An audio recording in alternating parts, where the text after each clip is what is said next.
بسم اللہ الرحمن الرحیم۔ ایک سے زیادہ شادیاں کرنے کا کیا فائدہ ہے اور اس کی کیا ذمہ داریاں ہیں؟ ایک سے زیادہ شادیاں کرنے کا فائدہ یہ ہے کہ بہت سی بیوہ عورتیں طلاق یافتہ اور کنواری عورتوں کا گھر بس جائے گا۔ عورتوں کے لیے بہت ساری چوائس ہوں گی کہ مجھے پہلے والا اچھا، بہتر ہے، دوسرا ہے، تیسرا یا چوتھا۔ عورتوں کے پاس زیادہ سے زیادہ چوائسیز ہوں گی کہ وہ کنوارے پن سے شادی کرنا چاہتی ہیں یا دوسری شادی کرنے والے تھے، تیسری یا چوتھی شادی کرنے والے تھے۔ اس طرح عورتوں کی معاشرے میں ڈیمانڈ بڑھے گی۔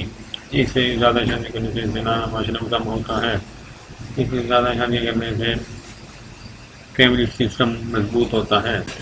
مرد کو اپنا سٹینڈرڈ گرانا پڑے گا، اس کو کسی غریب لڑکی سے شادی کرنی پڑے گی کیونکہ اچھے اور بڑے خاندان کی جو لڑکیاں ہیں ان کا گھر بس چکا ہوگا تو مرد کو عورتیں نہیں ملیں گی، جس کی وجہ سے اس کو اپنا سٹینڈرڈ کرانا پڑے گا اور وہ کسی غریب لڑکی سے بھی شادی کریں گے۔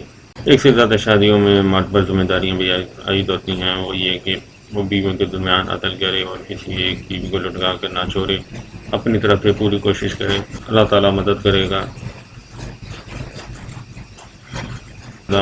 جب تک معاشرے میں ایک سے زیادہ شادیاں نہیں ہوں گی، عورتوں کے مسائل حل نہیں ہوں گے۔ اس لیے ہمیں چاہیے کہ ایک سے زیادہ شادیاں کرنے کی سنت پر عمل کریں اور اس کو نبھائیں بھی، یعنی سسرال کی طرف سے اگر کوئی پریشر آئے تو اس کو برداشت کریں، یہ نہیں کہ جیسی پریشر آئے تو چھوڑ کر چلے جائیں، اس طرح وہ اپنی بیوی پر ظلم کریں گے۔